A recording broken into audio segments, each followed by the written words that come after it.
Hello, John. Hello, Oliver. And today we're going to talk about euthanasia and assisted dying. It's the Dying with Dignity Bill. In November 2022, it was announced that a special committee was to be set up to examine assisted dying. It was chaired by Michael Healy-Rae. It was set up to consider legislative and policy change in relation to a statutory right to assisted dying. It looked at ethical, social, and legal issues. The committee is made up of 14 members, 9 TDs, and 5 senators. I just want to give you a few figures for Canada. So Canada passed medically assisted deaths, the bill, in 2014, 2015. And in 2015, there was 1,012 people who had a medically assisted deaths in Canada. By 2019, it rose to 5,631, which was 2% of all deaths that year. In 2022, it rose to 13,102, which amounted to 4% of deaths in Canada that year. Okay, people have medically assisted deaths for various reasons. They can have incurable cancer, Parkinson's disease, multiple sclerosis, multiple neuron disease, cardiovascular disease, pulmonary disorders, or a combination of these. Okay, I just want to make a distinction as well, John. For people often mistake palliative care as assisted dying. The idea of palliative care is different to assisted dying. Assisted dying is about killing somebody with mercy. That's what they call it, okay? Whereas in palliative care, they don't hasten or postpone death. That's the distinction there, just in case there's people who think that, well, sure, it's happening already in the hospices. No, it's not. That's not actually assisted dying, okay? So there we go. There's all the stats. That's the information. What's your opinion on it? My opinion is that it's quite evil and it expands. Canada is an example, and there's other countries that have it, and it has expanded. And a doctor in, I don't know where it's Holland or Sweden, has criticised it. He supported it, but it has mushroomed. And so warning signs have come up, but they've already gone down that evil road and called it mercy. And it's quite the opposite to mercy. So that's number one. It increases, and people lose all sense of proportion. And the people that recommend these things need their head examined. How would they like to be, first of all, aborted because they introduced that, and then exclusion zones. And here now, the Joint Committee, chaired by Michael Healy-Rae, recommended this business of assisted suicide and euthanasia and whatever else you're having and calling it mercy. That is not mercy, that is cruelty of the worst order and full stop. Now, Michael Healy-Rae, Robert Troy, and Mullen, the Ronnie Mullen, or what, the independent senator in the Dáil, they have issued a minority report and don't support that, even though Michael Healy-Rae was the chairman. So you can see like that it had a poison chalice if they were negotiating that, and their opinions didn't work, whatever other ones that was on it. And the other ones were on it. I'd love to know their names, and we'll check it out hopefully in due course, because they need to be named and shamed. That's it. I think, sorry, excuse me. I think if you look at Canada, what they're saying is that the reason for the severe increase to 13,000 deaths is because of isolation and loneliness. I mean, loneliness is hardly a reason to die. Well, it's not, but people go through periods of depression, and then for one reason or another, perhaps a spouse leaves them, or that, or the divorce, and then the next thing is they're depressed, and things like that. And so it doesn't mean that people have incurable diseases, which palliative care can deal with these things, and hospices, HOSPICE, hospices. They treat people that have those type of conditions in a humane, decent fashion. They don't hasten their death with the way this crowd calling mercy. Now, we had the Sisters of Mercy, and they would be appalled to hear the word mercy used in such evil circumstances. People, when they're conceived, have a right to be born, and when they meet their maker, and when they die, they have a right to die with dignity. Dignity. And Mm. that means looked after if they have some kind of diseases that are severe. They can be in the hospice, which are very well run and very caring for those people. And sometimes there's a facility for caring for people at home that have these kind of conditions. Which is a care thing, genetic care, or there's some crowd that do it, and it's a very helpful thing. So these are the alternatives, but the people in this joint committee in the Oireachtas that recommended it, and the three people that I mentioned have withdrawn and issued a minority report, don't support it, including Michael Healy-Rae and Robert Troyes of Fianna Fáil. And Robert Mullen is it? I just can't think of his name just off the top of my head. I know it pretty well, but he's an independent senator and very much pro-life. So it seems that the other ones in that joint committee don't respect life and have the cheek to call it mercy in the same way as they call abortion health care.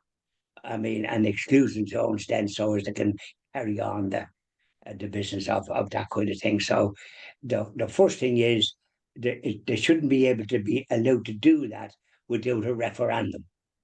That's number one. So they're not and so they're not respecting the people. They're going to inflict this on people, and they have to turn them in cheek to call it mercy. Yeah, It's I just quite want the to say, reverse of that. I just want to say to you that between November 2020 and January 2021, there was 1,400 submissions received. So the public were consulted, but there was only 1,400 people consulted. Now, and I just want to say to you that in market research in Ireland, if you want to get a feel for anything in Ireland with the size of our population, you interview 1,000 people and you get a general idea.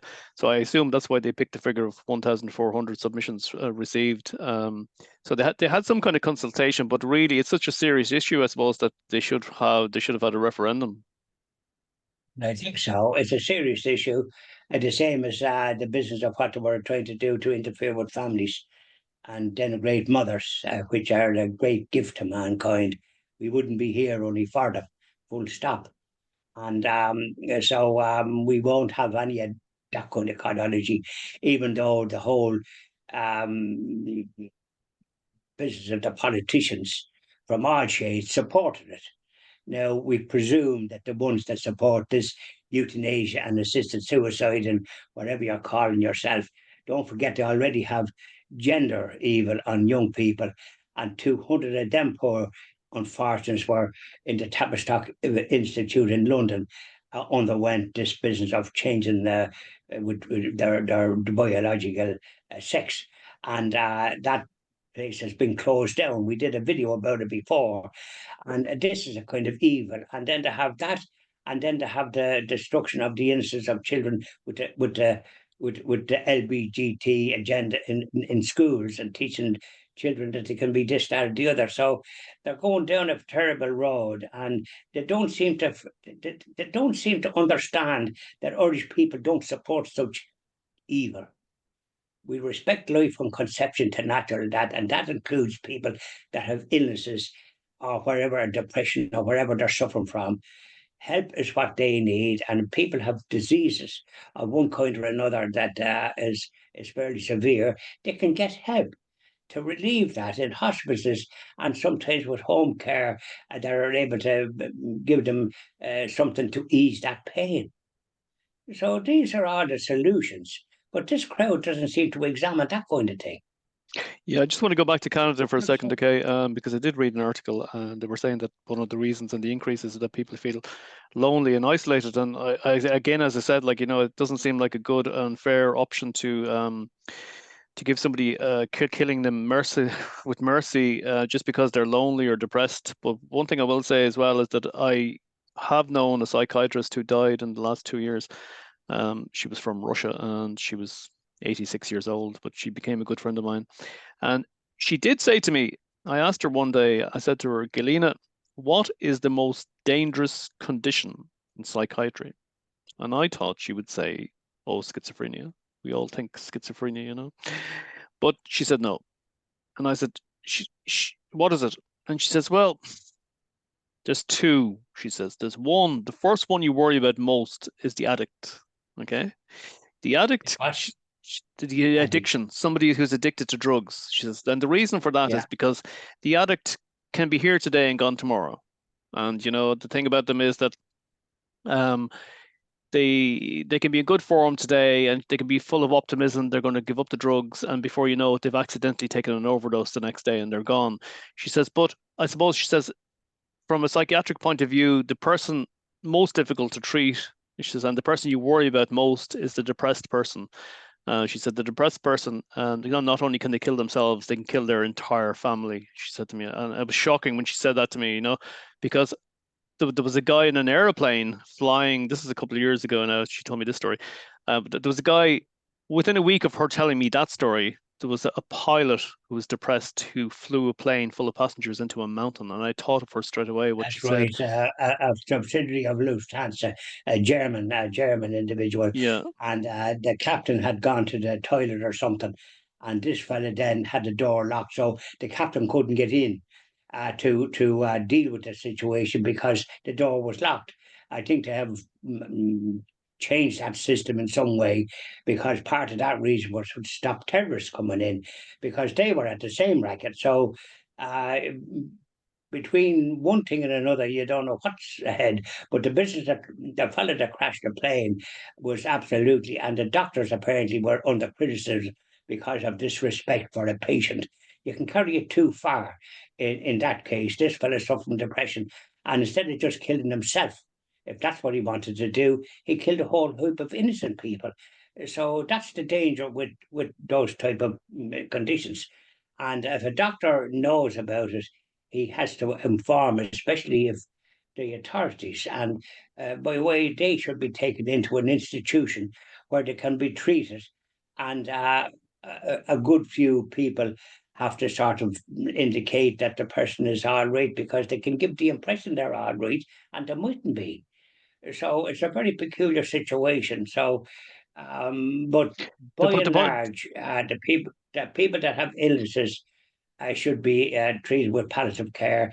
The people with depression that have this, and sometimes they can have a depression that's kind of has an evil connotation to it. It depends on what they're being viewing, what they're looking at. People that are looking at pornography and all sorts of evil, and if they're depressed, they're already gone as far as decency is concerned. They're under the influence of the evil one, and then they can cause harm because they're infected, if you like, with because of their lifestyle. So there's all sorts of issues, but the main thing is people should be able to seek help, uh, and no government should organise this business of euthanasia and assisted suicide. It mushrooms because it sort of seems to be all right, but it's not all right. Their souls are in grave danger of eternal damnation when you take those type of decisions.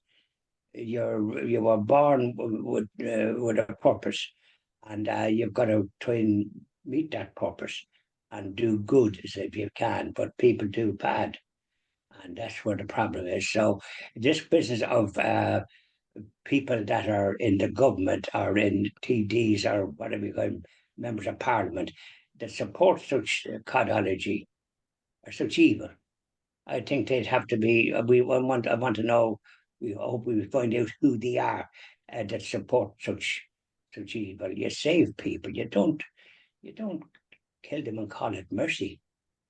yeah, the You reason I don't brought up do that. depression Give them there is the reason I brought up depression there is because the dying with dignity bill, okay, I could see vulnerable people in the future that have depression, and then I mean, it's a kind of depression is an illness that's hard to quantify in compared to say like Parkinson's disease or multiple sclerosis, I mean, which are very visible yeah. conditions. Okay, um, so I could see people with depression the dying with dignity bill, they could actually be exploited years from now, and it's a case of, oh, they're depressed, it's incurable, and given the option of mercy killing, these things just get bigger and bigger. You can see Yeah, Canada, but we've to gone call from it mercy killing is to me call it what it is. It's the killing of the vulnerable, Mhm. and never mind this business of mercy. But you can see They're here as using words like human rights and calling it and meaning something else other yeah, I was than what just was. referring to the escalation of figures again from 2015 to 2022. There was an increase of 12,000 people, and it's very, very similar to the abortion bill that we spoke about before, that they said that it would be only for special cases or whatever. And before you knew it, I think in the first year, wasn't there over 6,500 people That's right, had yeah, abortions in Ireland? and they say that it's up to 12 weeks, but we wouldn't. I wouldn't believe what they say, quite frankly, in a fit. And the people, these babies, the mothers are doing such a thing, and it seems the most evil thing you can do. None of it would be born if that kind of carry on was law years ago, because we don't know even married women can abort. And I think there's a one in Britain. I just noticed it on one of the pro life that sends to me, and she was appalled. She was a nurse, and she saw that, and it left a terrible mark on her. And she's a minister or a member of parliament and well known. And she said that it's just appalled. So when that kind of thing happens, it's absolutely dreadful. And people that perform those operations are conniving in evil. And the government had introduced that and called it what it did. That didn't happen. And we can see it expanding, and all the rest of it. So there was a time there if a woman felt suicidal, well, then she couldn't have a baby. But that is a handy way of letting everybody be suicidal if they wanted to kill the baby that they were carrying. Why have intercourse and become pregnant and then want to kill the baby? That's a very difficult thing for me to understand. A mother is a very special person, and she brings life into the world. But anybody that does the business of killing the baby that they're carrying, that is that's so evil that it's just hard to credit that a mother would do such a thing. Yeah, just going back to assisted dying there, the Law Society in Ireland, and they published a good article, and they said and actually in the article they were saying it's assisted dying is impossible to police, and there are vulnerable people that will be open to exploitation. You'll have cases where somebody takes somebody's inheritance, and they say, oh, she's on the way out, let's put her on her way. You know what I mean? To get the hands Yeah, on the money, So the correct. the Law Society made a very good point there that you can't have like the police beside the bedside all day long, or every day, and it just doesn't work. It's not. It's Well, there you are. The legal people can see the see the harm in it, and but these people that are they're elected, this is what they're at, and I think before they ever go for election, they should indicate what they stand for, and if that's the kind of stand for, you wouldn't get they wouldn't get a vote in the fit, but they say one thing and do another. Talking about that, the business of the abortion, it's now 30,000 or something. And like it's nothing like what they indicated at the beginning. Talk is cheap. And here they go and they do the opposite of what they say. mhm. And lives are lost. I was thinking of something and the cruelty, the pain that those babies feel, they feel pain because they begin to have feelings even at as soon as they're nearly born, because they're not born but conceived. They Yeah, yeah. begin to sort of form and all the rest of it, and like it's just inconceivable that anyone would do such a thing, and women would be encouraged to do it and call it health. That's another misnomer.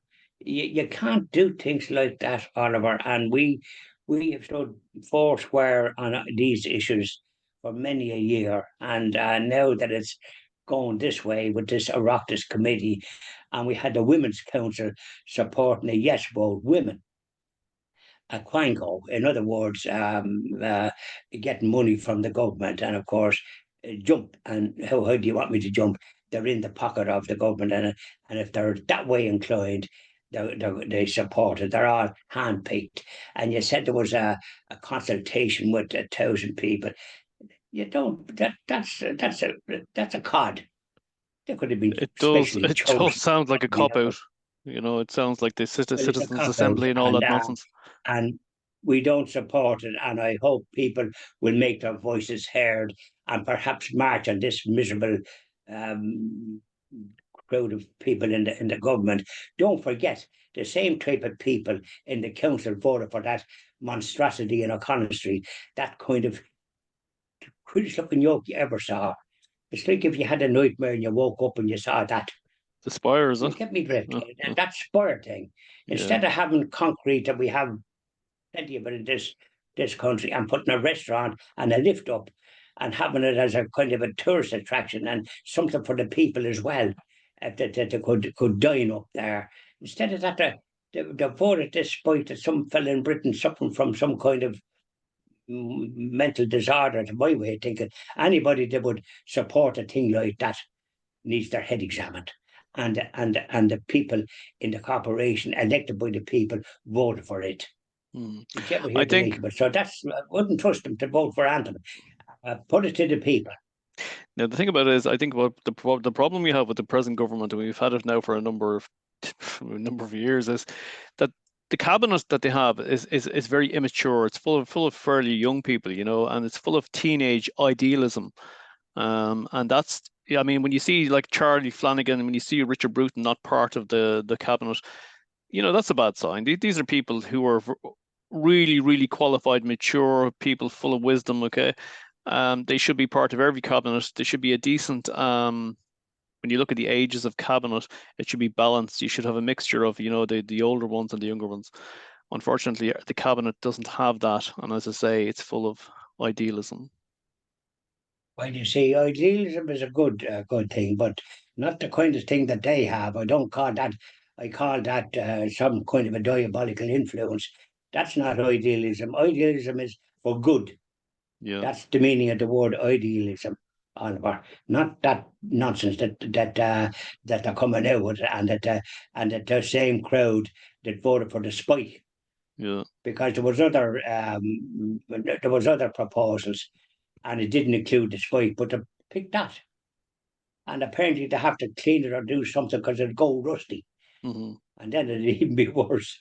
So, do you see where I'm coming from? This is a sort of crazy situation, and the business of idealism that you're talking about, they're not suffering from that. Idealism is a good quality for good.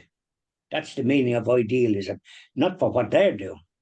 No, I suppose what I'm at there really is that when we were teenagers, we always thought, oh, that's a good idea. That's idealistic or whatever. It seemed like a good idea on paper. I think Um, we always fought, but when I was a teenager, it was for good. I don't ever remember going for something that wasn't good. no, no. What I mean, So what I'm trying to get at is, okay, when I say a teenage idealism with the government, what I mean is there's a kind of like when immaturity is what I'm getting at really, I suppose, and there's a kind of a daftness, a teenage daftness within the government, that they think these ideas are great, they're wonderful. Of course, they're not. well, I don't think I'd apply that motive to them in a fit. Idealism, that's a good quality, but not what they're suffering from. Yeah. They're suffering from something that they want to sort of call something mercy that's killing vulnerable people and people that have illnesses and people that are depressed have problems, but it doesn't mean that they should be helped to kill themselves. Hmm. So that seems a very peculiar sort of way to sort of think that that's the right thing to do. It's not. I'm calling it mercy. Mercy is a spiritual thing. We have the I'm reading the Divine Mercy, and I mean they're calling something killing people mercy. That's a disgrace. Call it what it is, killing the vulnerable, and stop hiding under language that's meaningless. The same as when they brought out this referendum, they made it out to be good. Quite the reverse. And people voted no properly, thank God. And they'd be voting no for this, what they're up to. So put it to the people and stop think that you can do what you like. Because you'll be getting a bum's rush. I hope I know who these people are that was in this Oireachtas committee that supports G. But 3 people have withdrawn from, but only 3 out of whatever it was, 14 or more. So that doesn't say much. The others are supporting killing the vulnerable. That's what it is. So Christian TV Ireland says no. No to the Dying with Dignity bill. We wouldn't use the word dignity for such a thing. It's killing the vulnerable. That's what it is. And they can call it, put things on it, what they like. And the cheek of them calling it mercy when we have the divine mercy, and mercy is a good word. Killing people is not mercy. Perhaps the Germans used that in the concentration camps for all we know. So do you see where I'm coming from? I do. You don't kill people. You help them to sort of deal with whatever issues they have, and bring them into some kind of a facility that they can be dealt with, and all the rest of it. And perhaps in some cases, drugs can help. When I say drugs, like medicine or something, like for example, I take a blood pressure tablet and a tin in the blood tablet, and then one for cholesterol at night time. So these are things that obviously are a help.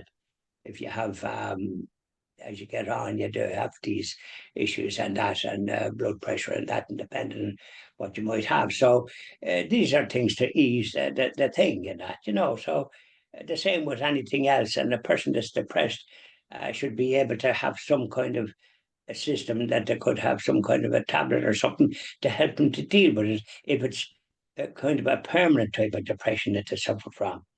Like a headache. Some people can have headaches or this, that, and the other more than normal, and they have to take a Panadol or something to try and lift it. And that way, and some people have a thing called, they get something, I forget what it's called, there's a name for it, and they get some kind of a depression, which is not indigenous depression, it's something else, another word for it, but they shouldn't be wanting to be committing suicide or being killed. They would be helped. So that's what the Christian TV stands for. We say no whatsoever to killing the vulnerable or killing the innocent, which is babies. Thank you very much, John.